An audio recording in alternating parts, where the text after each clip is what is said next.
Welcome to Highway Herald, your roadmap to the latest in auto. Today, we're diving into the world of electric vehicles and the challenges they face on the road to mass adoption. The Biden administration's lofty goal of having 2/3 of new vehicles be all-electric by 2032 has hit a speed bump. The growth rate of the EV market isn't accelerating as expected, causing a shift in gear towards more realistic targets. Let's explore the 6 key reasons why EV sales aren't charging ahead as predicted.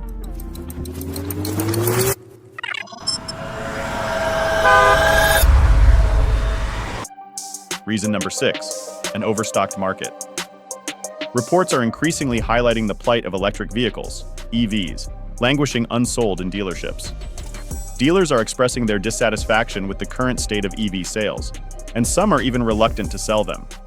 This reluctance stems from a supply that exceeds demand by over 100 days, a figure significantly above industry norms. The end of last year's supply chain crisis allowed automakers to ramp up production based on the impressive growth rates of over 90% year-on-year seen in previous years. This led to a staggering 500% increase in supply. However, the growth rate has since decelerated, with last year witnessing a more modest increase of 50% year-on-year. EVs still make up less than 8% of the total US market, a milestone that was expected to have been surpassed by now. This imbalance between supply and demand has resulted in dealers struggling to clear their inventories. The initial wave of early adopters has subsided, and the average consumer remains skeptical about an all-electric future.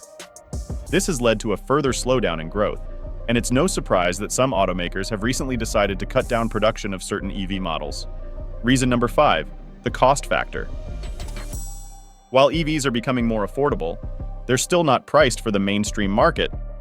Last year, the average price paid for a new EV ranged between $50,000 and $60,000, an improvement from the $65,000 average in 2022, but still significantly higher than the average price of $48,000 for gas-powered cars.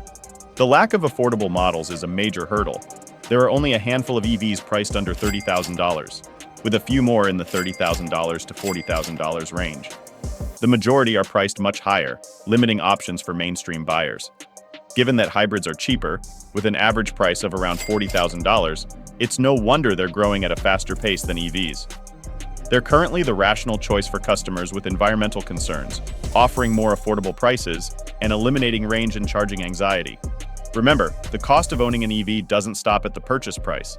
Insurance costs for EVs are notably higher than for their gas-powered counterparts, due to factors such as higher MSRP, lower reliability ratings, and lower resale value, which we'll delve into shortly.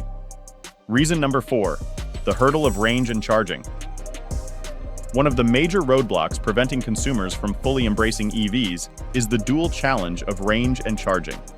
EVs have made significant strides in recent years, with many models now boasting a range of over 300 miles on a single charge. However, this still falls short for long-distance travel unless you're willing to make frequent pit stops at charging stations. Our experience with EVs has shown that battery performance can be unpredictable and heavily influenced by external factors. For instance, cold weather can drastically reduce a vehicle's range. Heavy usage scenarios such as towing, hauling, or off-roading can lead to rapid battery drain, suggesting that all-electric pickups may not be dominating the market anytime soon. Charging anxiety is another significant concern. The lack of sufficient public charging infrastructure in many areas is a deterrent for potential EV buyers. Furthermore, home charging isn't a viable option for a large number of US citizens. Reports of non-functional chargers, even in EV-friendly regions like the San Francisco Bay Area, where 1 in 5 charging attempts failed last year, only add to this anxiety. Before we delve deeper, we'd appreciate it if you could subscribe to Highway Herald. Your support fuels our passion to create more content like this. Now, let's explore reason number 3, the depreciation dilemma. When purchasing a new car, many of us consider the vehicle's resale value. We aim to retain some of the car's initial value, but this is more challenging with EVs. The used EV market is virtually non-existent, making it difficult to find buyers for used EVs, primarily due to concerns about battery life. Consequently, EVs depreciate faster than their gas and hybrid counterparts. Current data shows that EVs lose nearly 50% of their value over 5 years, compared to the industry average of 38.8% and 37% for gas-powered cars. Pickup trucks and hybrids depreciate even slower. Among popular EVs, few models retain their value well. The Tesla Model 3 is a rare exception, with a 5-year depreciation rate of 43%, still higher than its gas-powered equivalents. Models like the Nissan Leaf and Chevy Bolt lose 50.8% and 51.1% of their value after 5 years, respectively, while the Tesla Model S depreciates around 55%. The most significant losses are seen with luxury vehicles, such as the Porsche Taycan, which in some cases lost more than $100,000 of its value in just 4 years. In contrast, the Porsche 911 loses less than 15% of its value over the same period, making it a clear choice for those weighing between the two. Reason number 2, the cost of repairs and reliability concerns. While EVs in theory should be more reliable than their internal combustion counterparts due to their simpler design, recent studies suggest a different reality.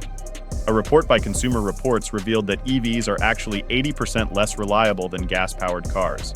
Software glitches, battery and charging failures, poor assembly and quality control issues are some of the factors deterring consumers from purchasing EVs. Take, for instance, the new Chevy Blazer EV, which has been plagued with so many problems that GM had to halt its sales until these issues were resolved. But reliability isn't the only concern. There are also the maintenance costs. While EVs should theoretically be cheaper to maintain than gas-powered cars, their heavier weight leads to more frequent tire replacements. Experts also believe that despite regenerative braking, the brakes on EVs wear out faster. Furthermore, repair costs are higher due to a shortage of trained professionals and the complexity of certain design features, especially when it comes to battery casing and general body damage. Reason number 1, EV technology still has room for improvement. Despite significant advancements, EVs still fall short of the expectations of the average buyer. While many EVs boast impressive power and acceleration, they lack in other practical aspects. EVs still can't compete with ICE cars in terms of range, and their prices remain significantly higher. Moreover, owning an EV requires a lifestyle change that many people aren't ready for. With EVs, you have to accept longer charging times at stations compared to refueling at gas stations. Home charging, a luxury not available to many potential buyers, is another consideration. A recent survey by Boston Consulting Group revealed that only 40% of customers plan to buy an electric car. Even these potential buyers have high expectations that current car makers can't meet. They want a $50,000 car with a 350-mile range and a 20-minute charging time. Currently, only the Hyundai Ioniq 6 SE RWD long range meets these criteria, indicating that there's still much to be done in terms of EV technology. This leads to the phenomenon of buyer's remorse, where potential customers hesitate to invest heavily in technology that could become outdated or significantly cheaper in a few years.